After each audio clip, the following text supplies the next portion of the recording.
gone, still on the ride. Mike and Need be side by side, talking thrills from coast to coast, celebrating what we love the most. Turn it up, feel the vibe, join the thrill of this ride. Hold on tight, it's time to go. Here it is, Coaster Radio. This is your announcer, Neil Patrick Harris. Welcome to the 20th anniversary season of Coaster Radio. Here are your hosts, my close personal friends, Mike Collins and E.B.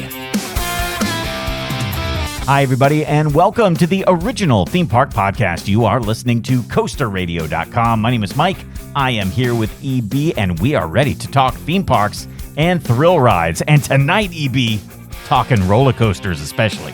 Oh, this is going to be a big nerd episode of CoasterRadio.com, Mike, because it is part 2 of our annual Arthur Levine season preview episodes.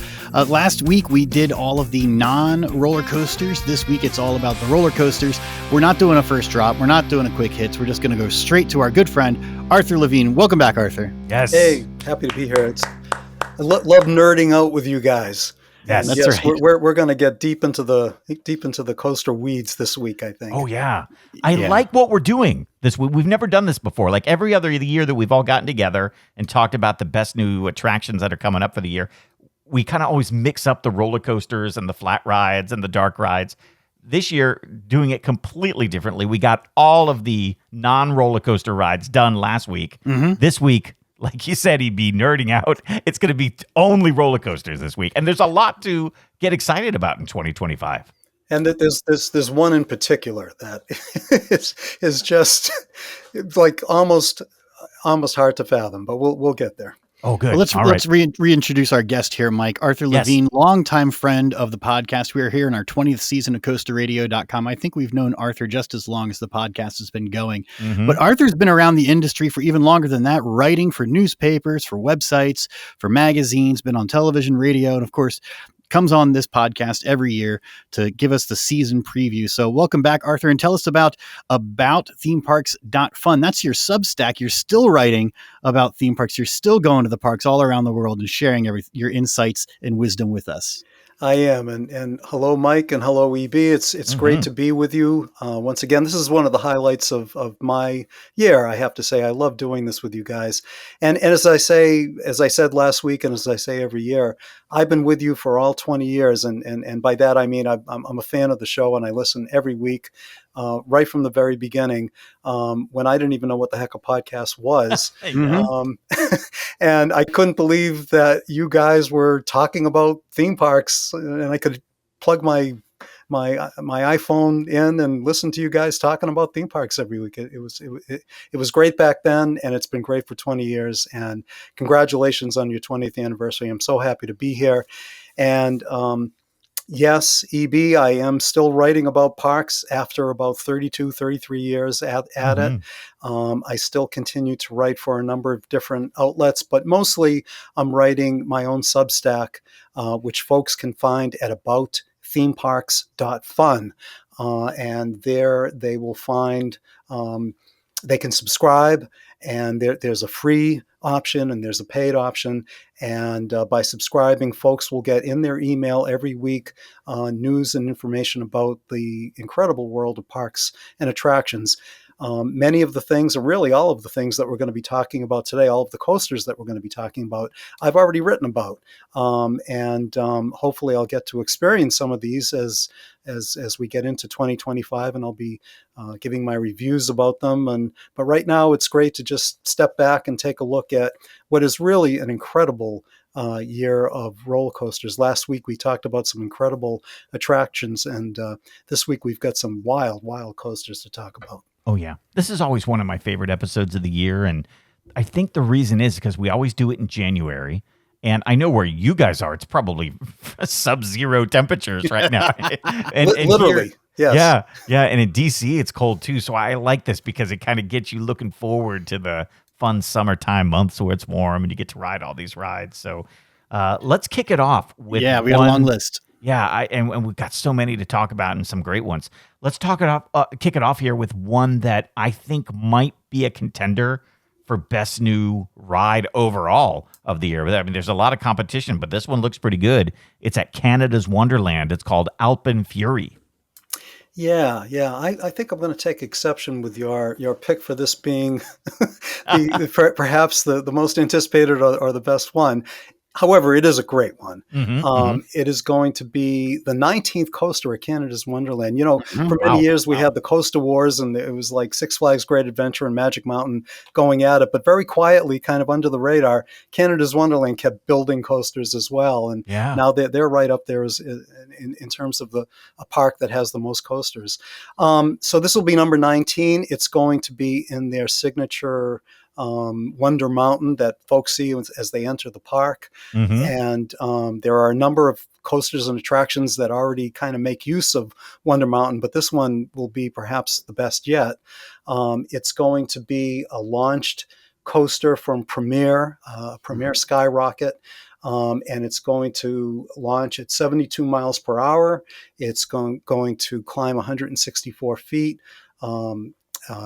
It'll climb a top hat tower. You're going to start, I think you start outside the mountain and then kind of go in and then sort of blast out. And as I wrote, I think this is sort of the coaster that King's Dominion should have got after they got rid of Volcano, but instead Canada's Wonderland is getting it because it's essentially kind of like Volcano, the blast coaster a bit. Yeah, I mean, it's not an invert at all, but it does launch out the top of the mountain. I think they even have, I've seen in the renderings, a fireball when you blast out the top of the mountain here. And this thing is also going to have 7 inversions. I think this is the worst thing about this roller coaster was that they were building it, and immediately after I visited Canada's Wonderland, they announced it. Right. Isn't that always the way I got to get all coaster boy on you here, but I think it's 9 inversions. Oh, 9 inversions. I think some of those, this is one of those roller coasters that it's like, is this an inversion or is it not an inversion? So it depends on how you want to count them, I think. There you go. So yes, very excited for that ride. And I'm curious, Arthur, which one you're most excited about here? Well, tell us as we get down the list. I'm excited. I think you have to distinguish between excited and most anticipated. Yes. And I know it might be sort of a subtle difference, but in terms of North America, for me, I think Siren's Curse, I mean, that tilt coaster is just so, and we'll be talking about that in a moment, but the concept of a tilt coaster, I know you guys talk about this. Your grandmother gives you a call and said, would you ride this? That's right. The imagery of it, it's just tilt coaster is just nuts, and it might be kind of, once you've done it, the novelty may wear off. I don't know, but it just, I mean, the psychological thrill of that that tilting. Well, we should wait until we're actually talking. It seems so wrong, especially if you were sitting in that front seat. And we'll get to it, but it seems wrong. It just seems so wrong, but it seems so much fun too. So much fun. So in terms of the most anticipated, for me, I think it's Siren's Curse. But outside of North America, I mean, we'll get into this, but Falcon's Flight. Oh my goodness. Yeah. We'll talk about that in a moment, though. Yeah. Okay, so next up on our list here, we're going to Six Flags over Georgia, deep in the southern United States. And this is a ride that I was excited about in 2024. We actually talked about it on this show last year, but it was delayed. Now it is set for 2025, and it's got a brand new name. Originally, they were going to call it the Georgia Surfer, but now they are calling it the Georgia Goldrusher. Yeah, I think every year there's at least a couple of rides that are kind of carryovers, holdovers, and this is one of them. We already talked about this last year. This is an Intamin shuttle coaster that is kind of part roller coaster, part flume ride, and it's going to go back and forth on a U-shaped track. And then I think for the last cycle, the pool will fill up and people are going to kind of fly through the water. What's going to make this a little different, because there are similar ones out there. There's the Aquaman coaster at a Six Flags park. At another Six Flags park. What makes this different is that the ride vehicles, the seats are going to be like a ring of outward facing seats that are going to spin. That's one thing that's different. And also every time I think it passes back and forth, there's going to be some kind of different water effect that's going to happen. One of which is going to be like a water vortex tunnel. So that sounds kind of intriguing. Yeah. The spraying that's going to happen as you go through this thing. I don't know, the big skateboard platform, and then at what point does it stop being a roller coaster and it's just a flat ride that you put on a track? I mean, this is a huge roller coaster car, if that's what you want to call it. I don't know. This thing, it does look fun, does look unique. It's a good choice. And the placement in the park is really nice too, because it is down in this ravine where you can there's walkways on either side up high. So this is going to be a really fun one for folks at Six Flags Over Georgia to actually watch. It's a great coaster for the park. Yeah. Speaking of rides that kind of get on the show here year to year because they keep getting pushed off, let's talk about the Mattel Adventure Park. There are two rides there, Hot Wheels Bone Shaker and Hot Wheels Twin Mill Racer. Two rides that I think we're going to see them this year. I do. I have a good feeling about them. The more thrilling of the two is the Twin Mill Racer, even though the other one I think is called Ultimate Coaster or something like that. Yeah. They're both themed to Hot Wheels, obviously, which is one of Mattel's most popular toy brands. The Twin Mill Racer is a launch coaster. It's going to go to from 0 to 50 in I think 4 seconds. 116 feet tall, 4 inversions. And the Bone Shaker one is really a family coaster, 84 feet tall, no inversion. So that will be more for, I'm sure it'll have a lower height requirement, and younger kids are going to be able to go on that one. Of course, it gets really hot in Arizona. I believe both of these start inside and then go outside. And the rest of the Mattel Adventure Park is going to be inside. Yeah. At least that's my understanding of it. So these will be outdoor coasters, but the load and unload will take place indoors. Yes. So excited for those to finally open. Yes.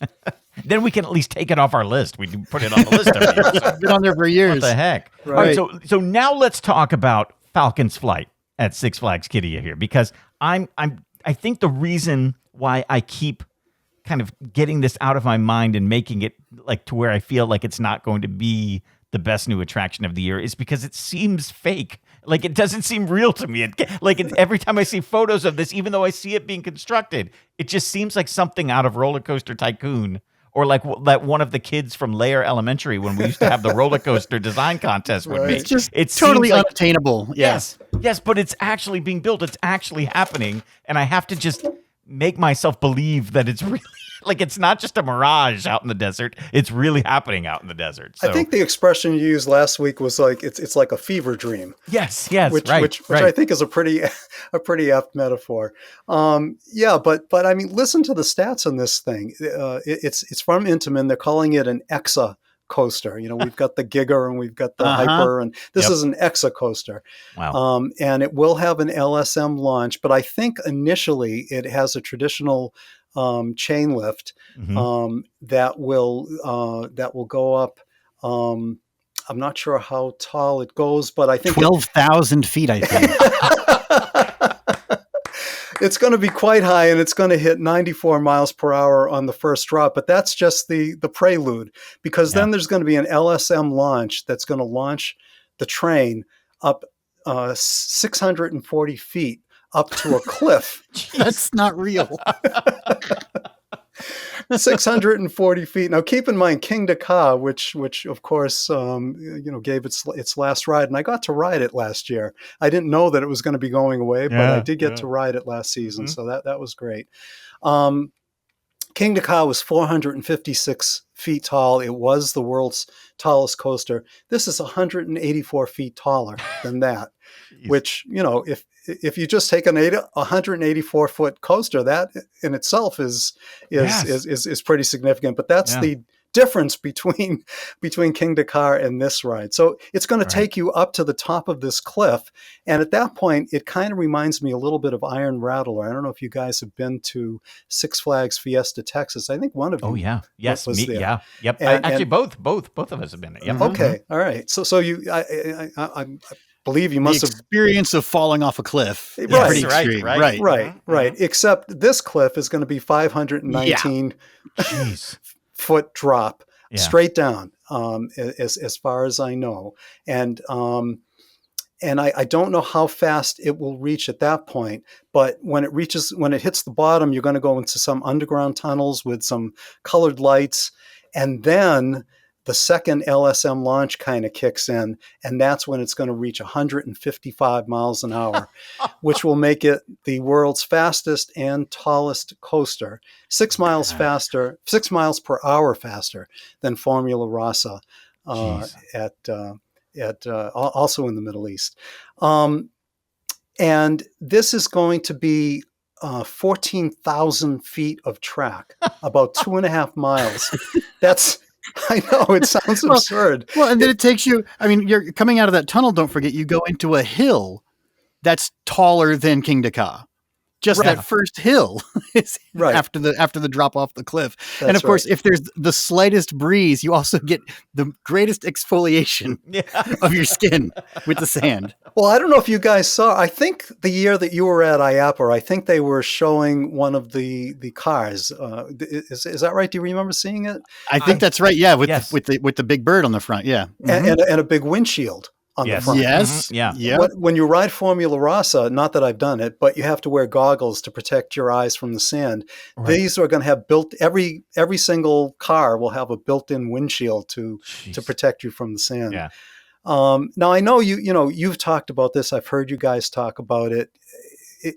Is it real? How long will it actually be able to withstand the harsh environment there? How long will this prototype coaster be able to remain in operation? Only time will tell. Mm-hmm. I think you predicted in your Coaster Damas that it'll be open for a couple of months and then that'll be it, or something like that. I think I predicted 90 days. Yeah. Yeah. Mm-hmm. Mm-hmm. Mm-hmm. We'll see. I mean, a roller coaster with a windshield on it doesn't seem to make a lot of sense to me. That sounds like it would slow it down aerodynamically, and I can't imagine plexiglass holding up. You're going to be looking at it's going to be frosted glass pretty soon. Oh no, I don't know if I'm going to be able to make it out to Saudi Arabia. It's a long, long way from New England, but I may. And I've been sort of struggling with the logistics of how to get out there and so forth. But I just may get the opportunity to do it. It's just so bizarre. And last week we talked about some of the other things that will be coming to the park. To Six Flags Kid-Ear as well, that it just looks like an incredible park. I would love to check it out and love to see what they're doing there. I will say too that they seem to love breaking records in the Middle East. Yeah. Not just at theme parks, but it seems like every week they're breaking some kind of a record in one Middle East country or another. And that I think is driving things like Falcon's flight that are not only breaking records, I mean, they're just obliterating records. Yeah. That's amazing. Yeah. Amazing. And now I kind of feel weird. Infinite money. You can do a lot. So maybe, Arthur, to get over there, you just have to wait a little bit longer for them to build the next roller coaster that will reach all the way to New England. Across the ocean. Yeah, so I feel weird putting Falcon's flight so early in the rundown here, because now every other roller coaster we're going to talk about is just going to feel so small in comparison. But we'll see. There are some good ones coming up here stateside. Let's go to King's Dominion right now. 2 new roller coasters in the state of Virginia. The first at King's Dominion, Rapterra, which is actually already built, already testing.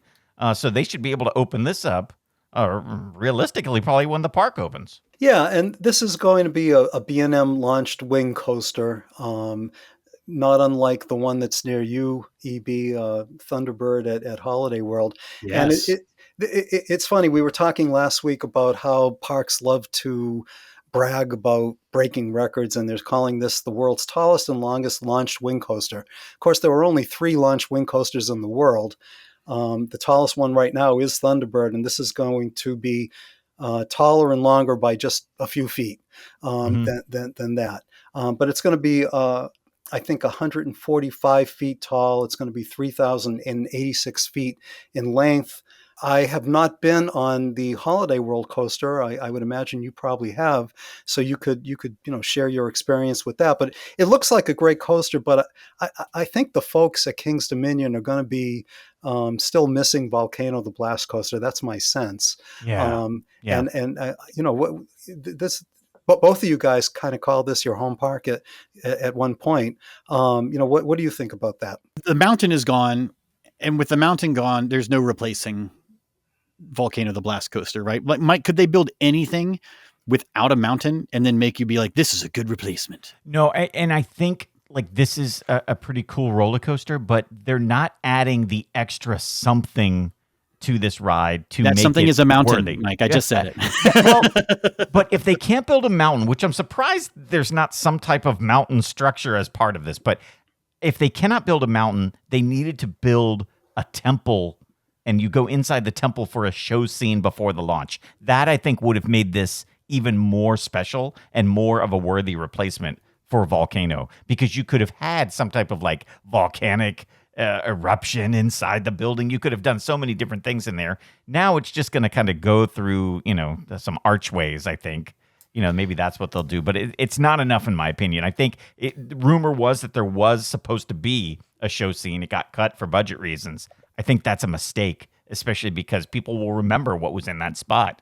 And this might not be as impressive as that. So yeah, Volcano at Lost Island has a great queue. This is the dark ride at Lost Island Park in Iowa. That would have been a great style of queue line for Rapterra, like you're talking about, Mike. And maybe they could have even just built, half a temple or half a mountain or whatever. But if you go inside underground, underneath the volcano, whatever it would be. No, I agree with you completely. If it had a big show of some sort, either in the queue or launching you out, that might have done it for me. Yeah, but it's just not there. It really isn't. And when they released the original POV, it was like, oh, you go past some rocks and some bushes. Okay.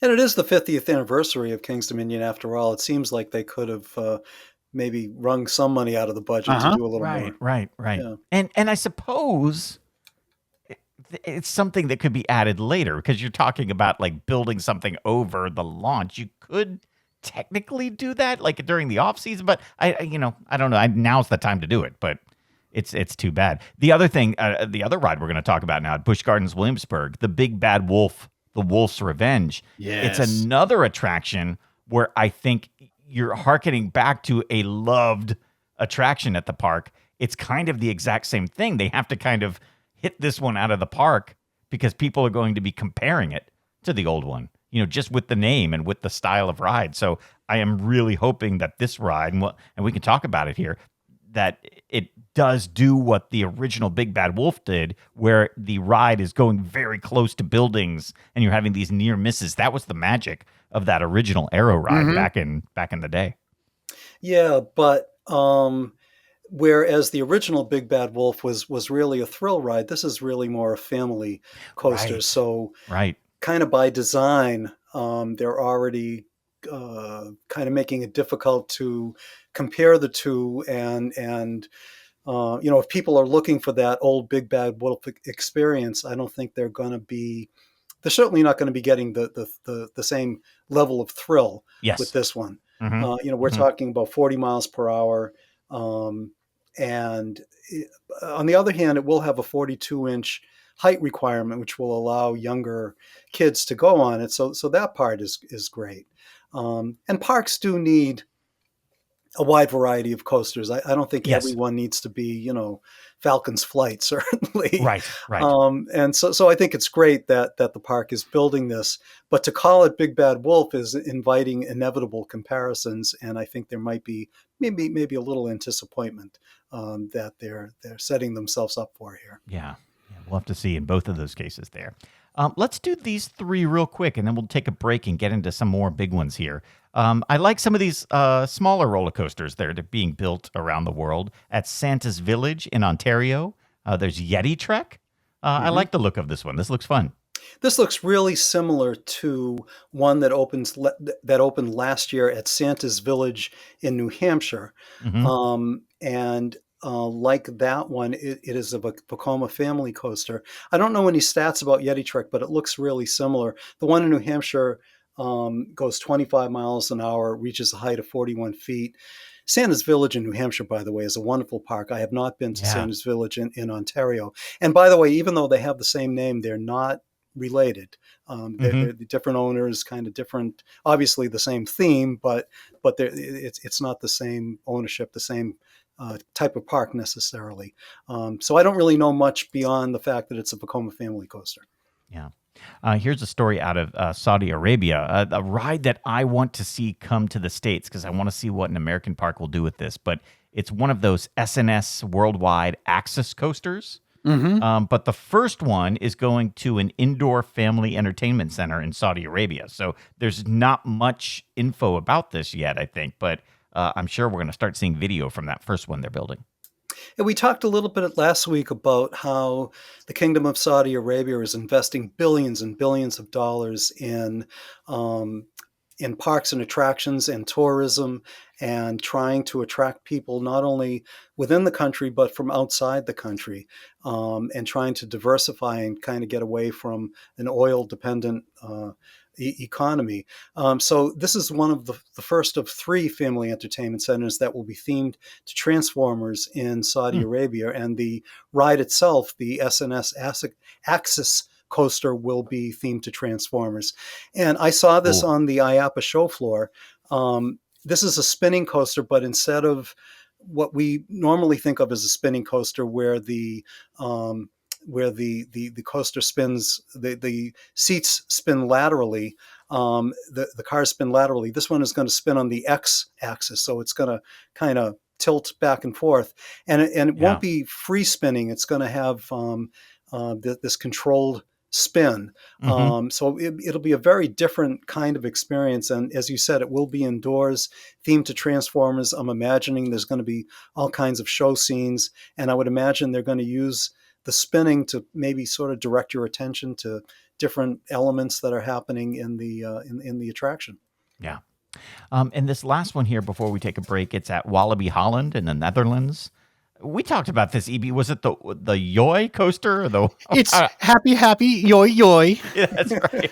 It's a yoy coaster, Mike, at Walibi Holland. I love this thing. This is the dueling single rail RMCs, but they're 2 completely different styles of roller coaster, even though they're dueling racing roller coasters. This is so much fun. I love this one, Arthur. Yeah, they both climb 98 feet, and they both will hit 51 miles per hour, but the blue side, the single rail track that will be blue, which they're calling the chill, will be a family ride, no inversions, and have a completely different layout from the green thrill side, which will have 6 inversions, including a 0G stall and a barrel roll. I know that at least one of you guys has been on Wonder Woman Golden Lasso, right? At Six Flags Fiesta, Texas. I loved that ride, and I think you did too, EB. Yes. And so that will be sort of similar to what folks are going to get at Walibi Holland on the thrill side of this this dual track coaster. Yeah. Dual single track. It's confusing. And this is going to be the first Raptor in all of Europe. So I think there's going to be a draw there for sure. Yeah. I'm excited about this because it's not the standard issue plug and play single rail that we have, like the Wonder Woman down in Texas or the coaster up at Silverwood. Right. And it's not going to be like the Jersey Devil, which I think was an experiment with the single rail where it was like, well, what if we just kind of kept it in a straight line?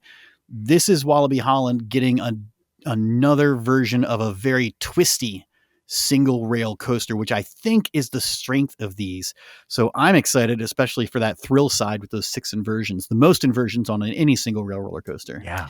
So as you know, EB, one of the downsides of this is it doesn't have really high capacity. No, it's single file seating. There's only one person per car, and I can't remember how big the trains are, but I think maybe 8 or 9 people per train. So the fact that there's 2 tracks, that will make this higher capacity overall, which I think is great for the park.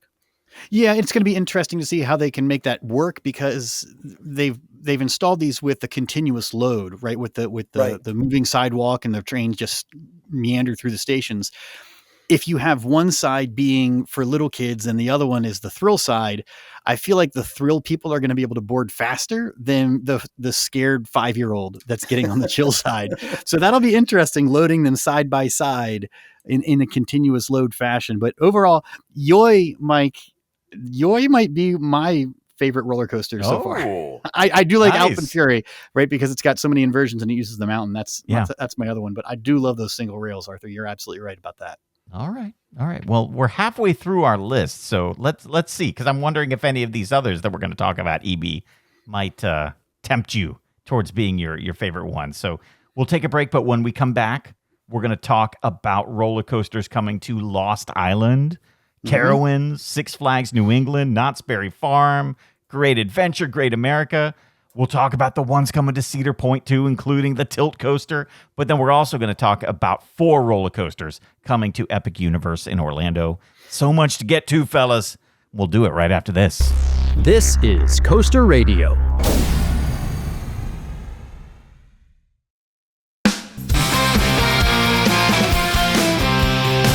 Welcome back to the 20th anniversary season of Coaster Radio. Here are your hosts, Mike Collins and EB. Welcome back, everybody, and welcome to the original theme park podcast. You are listening to Coaster Radio.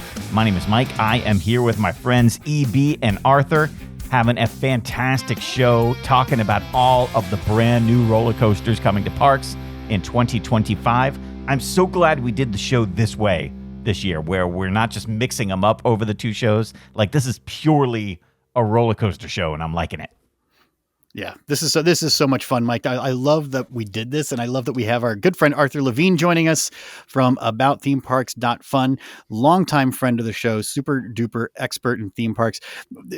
And Arthur, I think maybe last week when we were talking about the parks in general and some of the flat rides and some of the more themed experiences, that was more your style of going to the parks. I know you'll ride the coasters. We rode a bunch of coasters at Six Flags New England this past year, but the coasters aren't necessarily your favorite anymore, are they?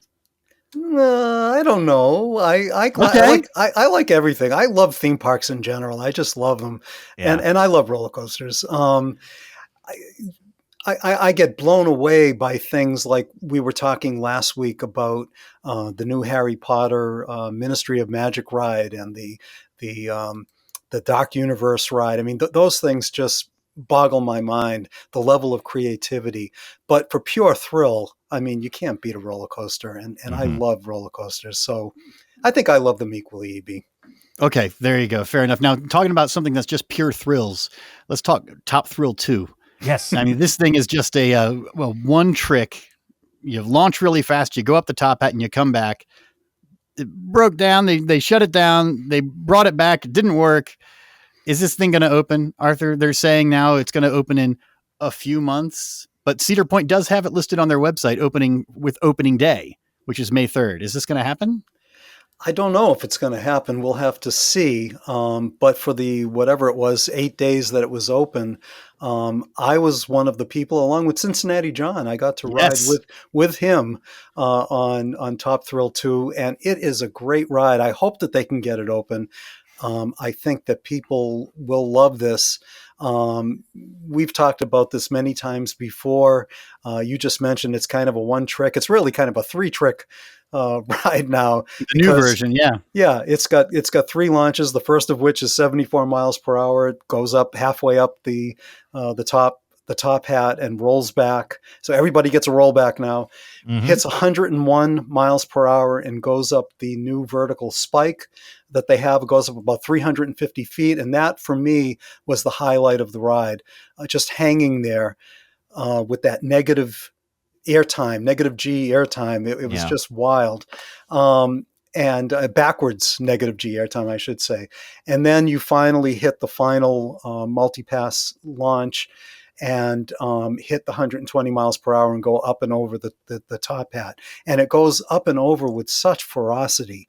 It seemed like it was just way more force than the original Top Thrill Dragster. So I hope they get it open. I hope people get to experience this.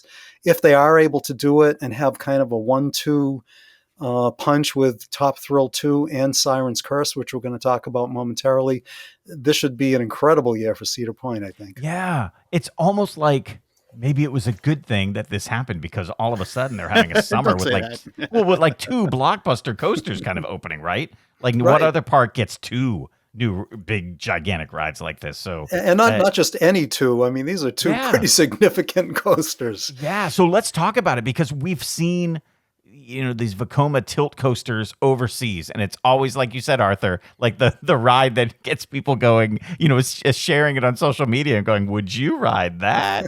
Like, it's such a weird roller coaster that doesn't seem like it should exist, but here it does, and finally we get one here in the States, Siren's Curse. Yeah, you were talking earlier about the fever dream that is Six Flags Kidia City. I think some roller coaster designer must have had some kind of a fever dream when they dreamed up the concept of the tilt coaster. And I think everybody listening and watching Coaster Radio knows what this is all about. But the idea is you climb a lift hill, you go out onto a dead end piece of track, come to a stop, and then slowly that piece of track is going to tilt 90 degrees down, and you just sort of hang there until it finally releases you. Wow.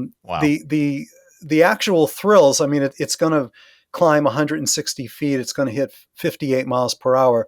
That alone is quite thrilling, but the psychological thrill of being on that piece of track as it's tilting, and as you said earlier, to be especially in the front car, and just praying and hoping that whoever designed this thing designed it properly. Right. I just can't imagine the heart rates, the accelerated heart rates that I'm going to have, and I think everybody's going to have in this thing. No, it's going to be interesting to see. I think this might be one of those rides that people are too afraid to ride. I mean, those definitely do exist. And this is going to be one that maybe won't have as long a line because there's going to be a lot of people that are just not willing to dare to get on this thing. It looks incredibly intimidating. Yeah, and it's there has been one of these for many years in the Far East, and all of a sudden this year we're going to have three of them. Yeah. Siren's Curse at Cedar Point. For many years we've been talking about Circuit Breaker at Codaland, right, in Texas, and that one will be slightly smaller than the one at Siren's Curse, and then Six Flags Kidia City, in addition to Falcon's Flight, is going to be their version of what they're calling Iron Rattler, will be a tilt coaster, and that one's going to be even taller than the one at Cedar Point. It'll be 208 feet tall and hit 73 miles per hour, and have 5 inversions as opposed to the 2 inversions on Siren's Curse. So 3 of these tilt coasters opening in the world this year, and I don't know, they just, I find the concept really intriguing, a little intimidating, but I look forward to giving it a try. Yeah, absolutely. Going to be so good. So good. All right, you guys help me with the pronunciation of this next roller coaster. It's opening at Six Flags Great America. I know I want to say like Rakashaka, but that's not it. Like, how is this pronounced? Rakshasa. Rakshasa? I think isn't it Shasha? Shasha. There you go. Shasha. Okay, there we go. However you want to say it, people are going to know what it is. Rakashaka. Yeah. So this is at Six Flags Great America. It is a dive coaster. We're all familiar with, I think, with dive coasters. This will be one of the world's tallest and fastest, not the world's tallest and fastest. I believe that is at Canada's Wonderland with Yukon Striker. Mm-hmm. This one, however, will be 171 feet tall. What makes it unique from all the other ones is it's going to have a 96-foot drop. And of course, this is all about the drop. And it's not totally unlike a tilt coaster. I mean, the concept is sort of similar in that you kind of go out to the precipice, you hang over the edge, and you're just hanging there. You're not on a dead-end piece of track that tilts, but you are hanging there. That's the big difference. Yes. Right. Yes. And what you're released into in this case is a 96-degree drop, so beyond vertical. And so that's going to be pretty crazy. Going to hit 67 miles per hour, have 5 inversions, one of which will be a 0G roll. And that's Wrath of Rakshasa. Yeah. Yeah. And it only has one dive. So once you do that dive, it's a big ride after that. Yeah. With no stopping, no brakes. And that third inversion is very cool. How it inverts, but then goes into like a curve. It's very weird. So if you get a chance to watch the POV, check that out, because it's just something we haven't seen on one of these dive coasters before. So yeah, I believe that might be called a dive loop. I think there we go. Yeah. Yeah, very interesting. So let's talk about two rides here that were promised in 2024 but didn't make it, but we should see them in 2025. The first at Six Flags Great Adventure, the Flash Vertical Velocity. Well, I was saying earlier, I got to visit Six Flags Great Adventure, and I got my last ride on King Dakar. I saw the Flash Vertical Velocity. It was completely built. I have no idea why it didn't open last year, because it certainly looked like it was ready to open.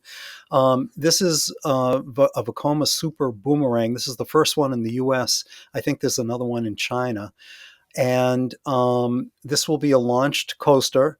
It will have a multi-pass launch where it will launch and stall and then roll back and go up a spike and then go forward and then go up and over.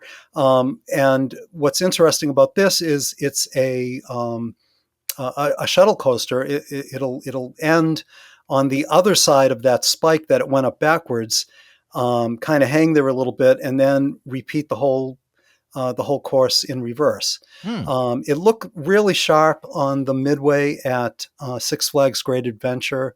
I think it's going to be a great ride. Of course, Six Flags Great Adventure has a ton of great coasters, and this looks like it'll be one of the headliners, I think. Fantastic. Yeah, I know a lot of people at that park very excited for it to open again. Just like the people at Knott's Berry Farm, excited to get back one of their classic roller coasters with some upgrades. This one, Montezuma, the Forbidden Fortress. Another one we thought might be gone forever, but it's making a comeback. Yeah. This was kind of on again, off again. I'm glad that it seems to be coming back. This is a really old coaster, actually, that they're reimagining. Instead of the old launch system, it'll have a magnetic launch. And what makes this unique is that passengers will never know whether they're going to launch forwards or backwards, which I think is a great concept. It's not particularly tall or fast, but that idea of you're sitting in the loading station and you don't know whether you're going to go backwards or forwards, I think is great. Oh, yeah. And my neck doesn't think it's great, Arthur.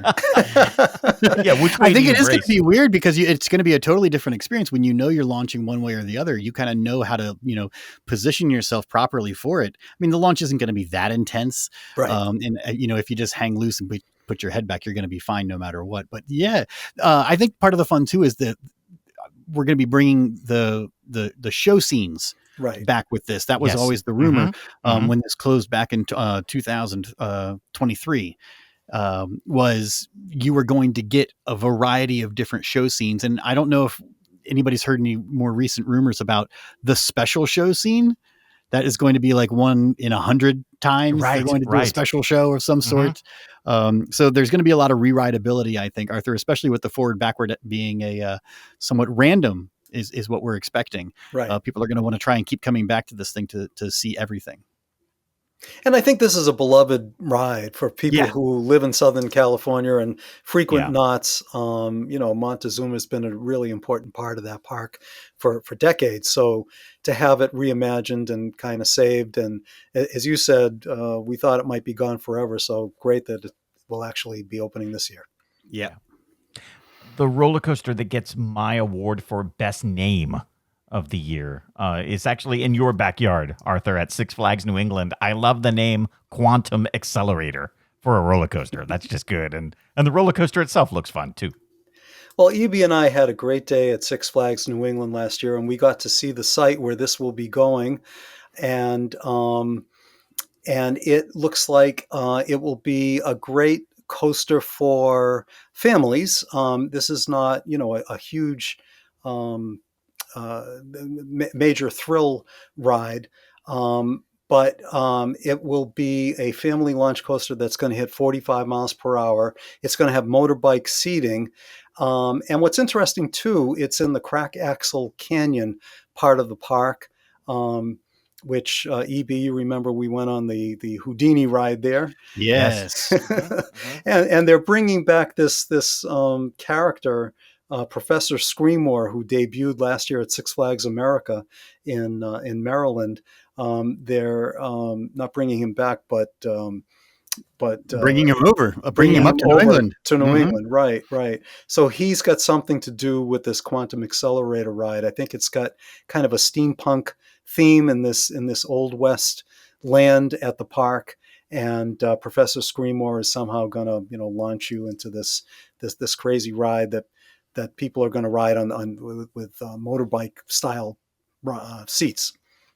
Yeah, the ride vehicles themselves, the train is really interesting. It's motorbikes, but it is two across on the cars, and they're like a 2-person wave runner, but you're side by side. So it's not like you're floating over the track. You do have a floor beneath you on these big sled looking things. And it looks like they do have, their fake steampunk jet engines underneath. If they do a good job with the theming and the storytelling, I think this is really going to work and set it apart from, I feel like we've been getting a lot of these family multi-launch coasters, but if they can lean into this theme, really, really well, it'll be a great addition to the park, and it'll be a lot of fun. Yeah. Speaking of family coasters, Kings Island had a great success. I know Holiday World had great success with their family roller coasters. The one at Kings Island that was Snoopy themed. So Carowinds is going to jump into the action too this year with Snoopy's Racing Railway. Yeah, and this is a really low-key coaster. It looks to me like it's almost identical to one that opened at Canada's Wonderland, also called Snoopy's Racing Railway. This only hits a top speed of 31 miles per hour. It is a launched coaster. And to your point, here's another family launched coaster, but this one is very kind of low profile, low thrill. So should be very accessible to younger kids, which I think is great because, for years, kids were kind of relegated to the to the kiddie section and had to ride the dragon coaster or whatever the sort of the typical off the shelf kiddie coasters. But parks and coaster manufacturers are getting much more creative and giving younger kids the opportunity to experience things like inverted coasters and launch coasters like Snoopy's Racing Railway. So I think that's great. Yeah. Our next coaster here comes from one of the most interesting stories, I think, that we've seen in recent years in the amusement industry, and that's the story of Lost Island Theme Park out in Iowa. EB, you visited there. Arthur, have you had a chance to get out there yet? I have not, but I'm rooting for them so much. I really want to see them succeed. I think they're doing everything right. I just hope that they can get the word out and really step up the marketing and attract a lot of people because they're doing just everything right as far as I can tell. Yeah, and they're adding new attractions year after year, and this year, Fire Runner coming to Lost Island. Yeah, and we were talking earlier about the single rail RMC coasters like Wonder Woman, Golden Lasso at Six Flags Fiesta Texas. I think this is going to be very similar. And as you and I were saying, EB, they're great rides. They're really compact, but incredibly thrilling, very disorienting. That whole concept of the single rail is just something that's really unique. And the elements, the transition between elements is so fast because you've only got that one thin rail. You just seem to whip from one element to the next. And I loved my experience on Wonder Woman Golden Lasso. So folks going to Lost Island this year are in for a real treat with Fire Runner. Yeah, and this one I don't think this is an off the shelf. I think this is their own design. I'm not quite sure, but it definitely looks to be. And so if it is as good as the other compact, super twisty RMC single rails have been, this is a great addition to the park because the roller coasters are kind of mid at Lost Island, and this is going to be a standout. And for a lot of people, a large population, this is going to be the closest single rail roller coaster that they can ride. And geographically. Correct me if I'm wrong. You probably know this better than I do. I think this is the first ground up original roller coaster. I think the other ones have all been from other parks, I believe. That makes sense to me. Yeah. A Mataguni, the air coaster. Yes, I think that's probably right. Yeah. So I it's great that Lost Island can claim this as their own, that this is an original to the park. Yeah. I mean, and what an original park overall. So if anybody hasn't, this is a year to go out to Lost Island, and hopefully the single rail will keep them around for a couple more years. Yeah, right. Well, we are going to end our look at the best new rides coming up for 2025 at the same place that we started last week at Epic Universe at Universal Orlando. 4 fantastic roller coasters coming to that park. And we talked about it last week. Maybe we can do this at the very end. I mean, with these roller coasters and with the big headlining, other attractions that are there, it's going to be difficult when you walk into that park to decide what portal to go to first and what ride to go to first, because let's talk about the roller coasters here. And we can just go in just random order. Like, let's talk about Curse of the Werewolf. I mean, yes, there's that great Monsters Unchained ride, but kind of a fun spinning roller coaster in Curse of the Werewolf that's waiting for you there too. Yeah, and this is going to be a bit similar to Time Traveler. It's from Mach, and like Time Traveler at Silver Dollar City, it will use Mach's patented controlled spin using these magnetic fins, so it won't be free spinning. This is a relatively low thrill coaster. It's only 37 miles per hour, no inversions.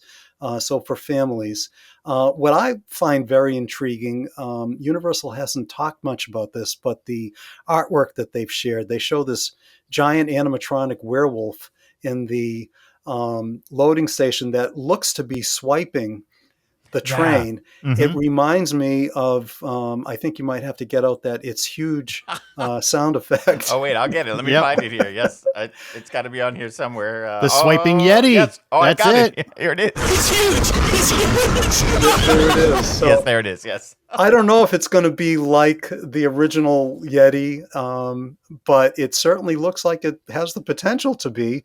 So there's going to be a really cool show scene and some covered areas. It won't be completely outdoors.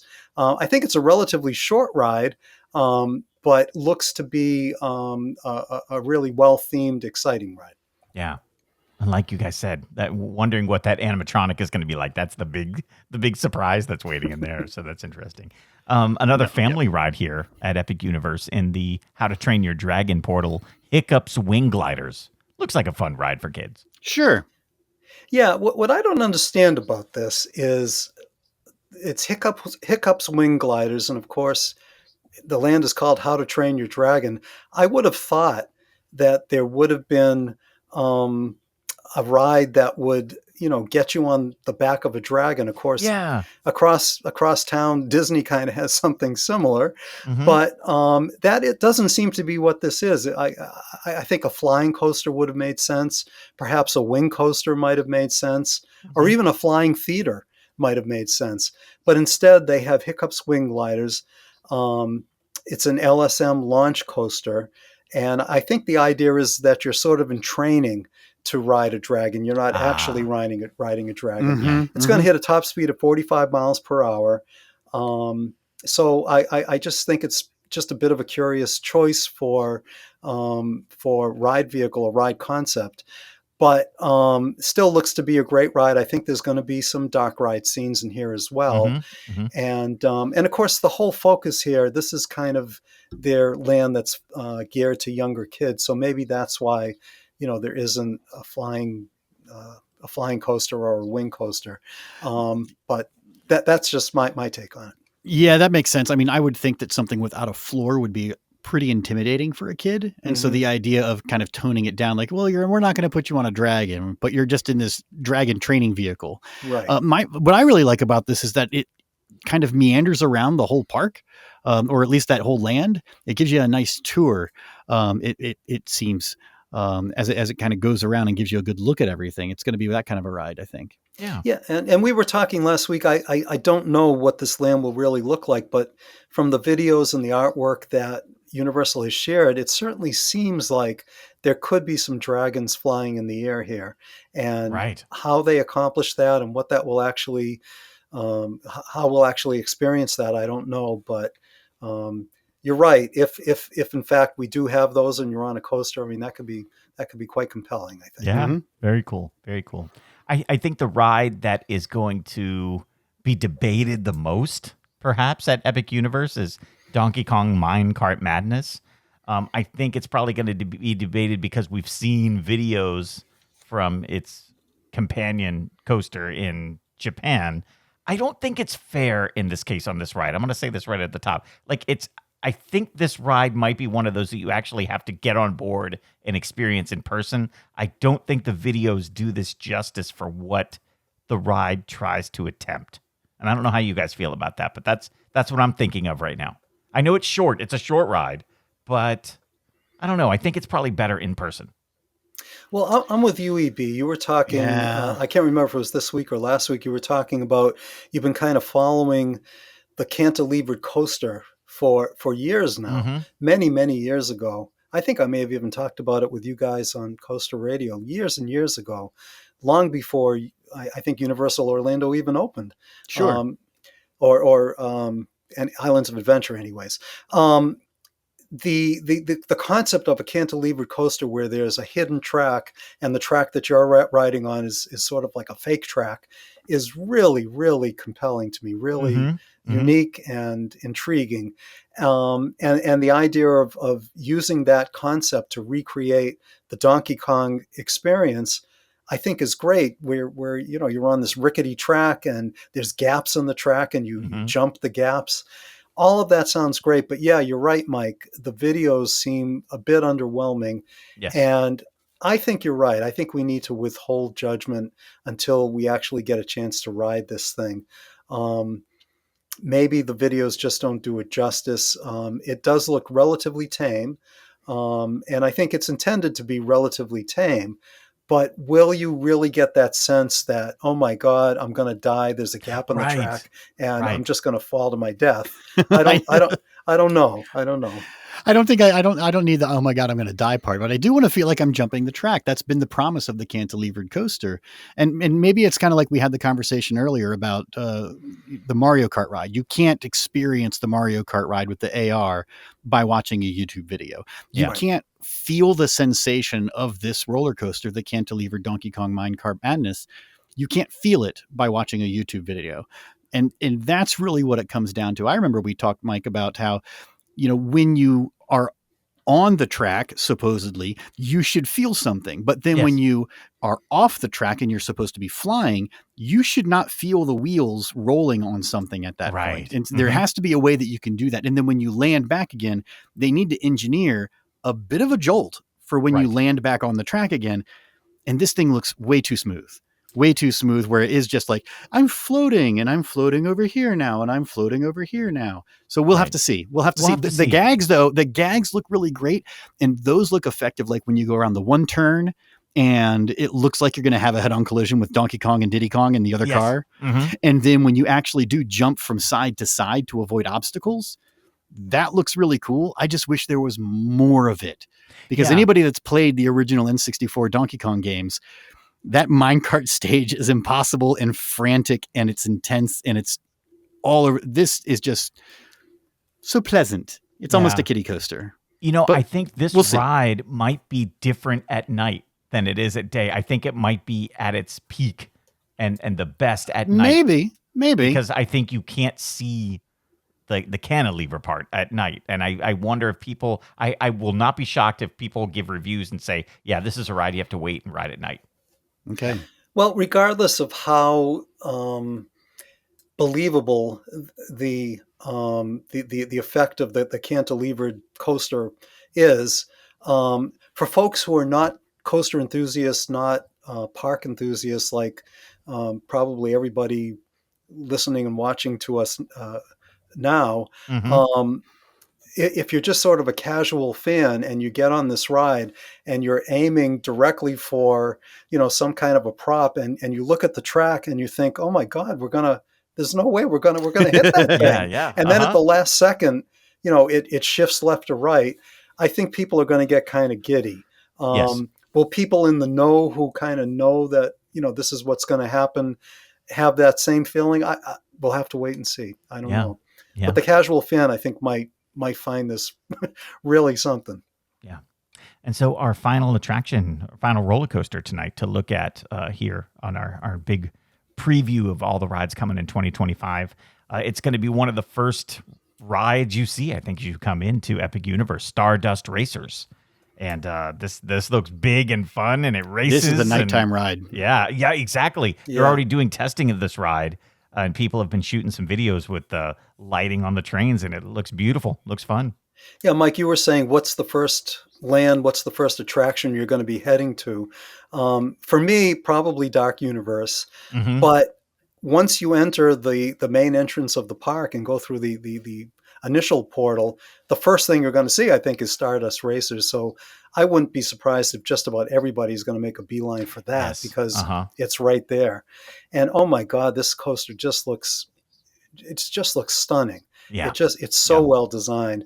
This is from Mach as well, and it's a dual launch racing coaster, 133 feet tall, 62 miles per hour, and it just looks so elegant the way the coasters wind in and out, the tracks wind in and out of each other, and the coaster trains will sort of dance with each other. And I think one of the things that will be really maybe the most anticipated on this ride, the element that was promised for Twisted Colossus at Six Flags Magic Mountain, where one train inverts over the other, and they're both kind of racing forward. As you guys know, that doesn't always happen. In fact, I think it only occasionally happens at Six Flags Magic Mountain. But if they can engineer this in a way, they're calling it the Celestial Spin, and it looks like it'll be very similar, where one train will be inverted in a zero-G stall, the other train will be right side up, and they'll be traveling along together. And as you said, at night, the lighting on the outside of this thing, I mean, the whole idea is that these are kind of comets racing in the sky. Yes. And it just looks so stunning from the aerial footage that we've seen of this. Yeah. The whole land, the Celestial Gardens land, looks just beautiful with sort of Victorian elements, and this gorgeous coaster that winds all the way through the land and just seems to amble on forever. Yes. It to me, I mean, yeah, Minecart Madness has me intrigued with the cantilevered coaster concept, but this is the coaster to beat at Epic Universe, I think. And we've been talking about the different portals and things like that, but I think we should not be sleeping on the Celestial Gardens just as a land unto itself. I really liked when I forget who it was from Universal, but when they were describing it, they said they're putting the park back in theme park with this part of Epic Universe, and I think it's going to be just a beautiful place to just be in this area. Whereas, you go into the themed lands, right? And I'm in Spooky Castle Land, or I'm in Nintendo Land, or I'm in the Dragon Land. This is just going to be, this is just a great place to be. Right. I just like sitting here. Mm-hmm. Yeah. And at the far end of that land is going to be the in-park hotel that they're building, which looks beautiful. And I believe Universal hasn't announced this, but I know that there's a giant lagoon in front of there. I wouldn't be surprised if there's going to be some kind of nighttime lagoon show, probably projection mapping on the hotel. I think nighttime in Celestial Gardens with Stardust Racers flying by with the comets and the fountains going, and the carousel, the beautiful carousel that's going in there is going to be amazing as well. Yeah, it's going to be just, the ambiance is going to be incredible. The anticipation's off the charts for me for Epic Universe, and what a great place to start our 2025 review, and what a great place to end it. Yes. Well, Arthur, I hope that when you get the invite, it comes with a +2. Not we'll just carry the bags. We'll do what we need to do. Right. Yes. That's right. Gosh. Well, this has been so much fun, Arthur. Thank you so much. Again, check out Arthur's Substack if you want more of this kind of content. Like you said, Arthur, I think in this episode, you beat us to all of these conversations in your Substack articles and all of your writing. So aboutthemeparks.fun is where you can find Arthur. Anything else you want to add here, Arthur? Tell people about what you're working on next, what you're looking forward to for the year. Well, as I said at some point during our 2-week preview here, I previewed all of these rides and attractions on my at aboutthemeparks.fun. Now I get to go out and visit the parks, and then actually write about my actual experiences and write reviews about them. So I definitely am looking forward to visiting Epic Universe and hopefully, maybe get to Cedar Point and some of these other parks that we've talked about, and perhaps even get out to Six Flags Kiddie. Who knows? Nice. That's a bit of a long shot, but there's an awful lot to experience this year, and I hope that listeners, Coaster Radio listeners, get to visit some of these parks. And this is a really, really exciting year, apropos for your 20th anniversary.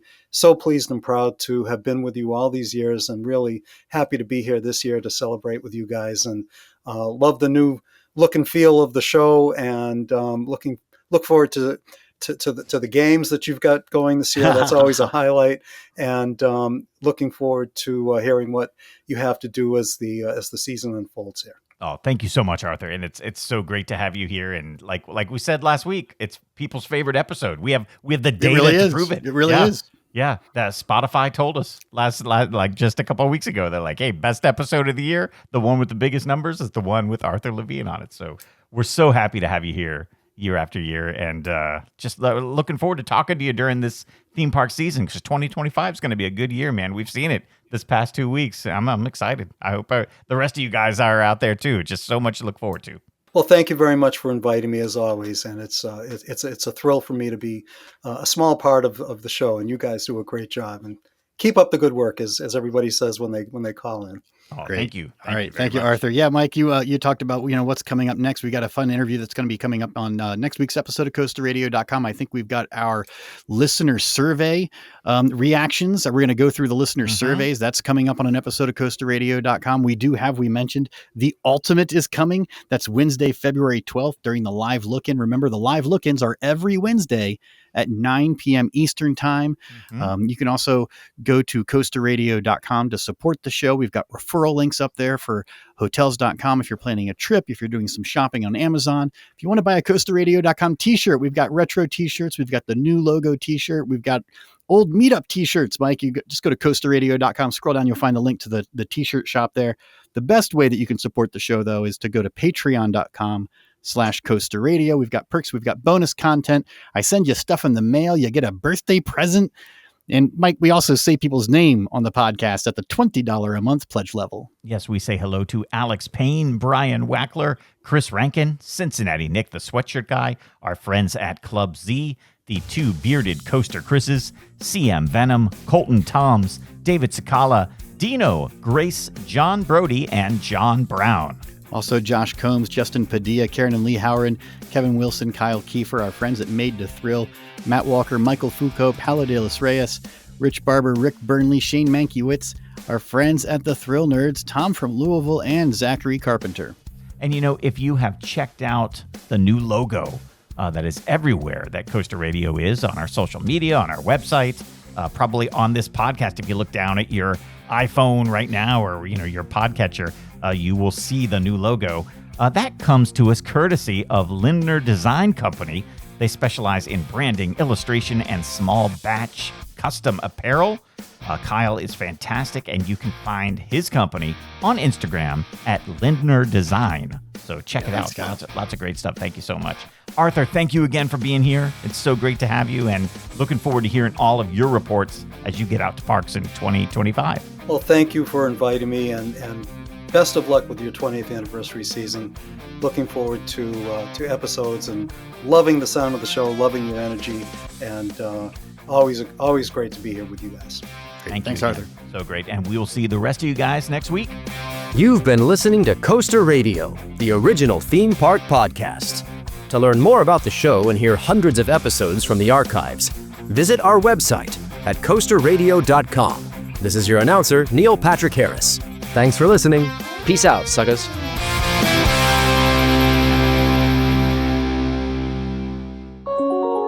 Coaster Radio is a production of Lift Hill Media, LLC. Audio and video from this program may not be broadcast, edited, or reproduced without our express written permission. Copyright 2025, all rights reserved. This was all done in one breath.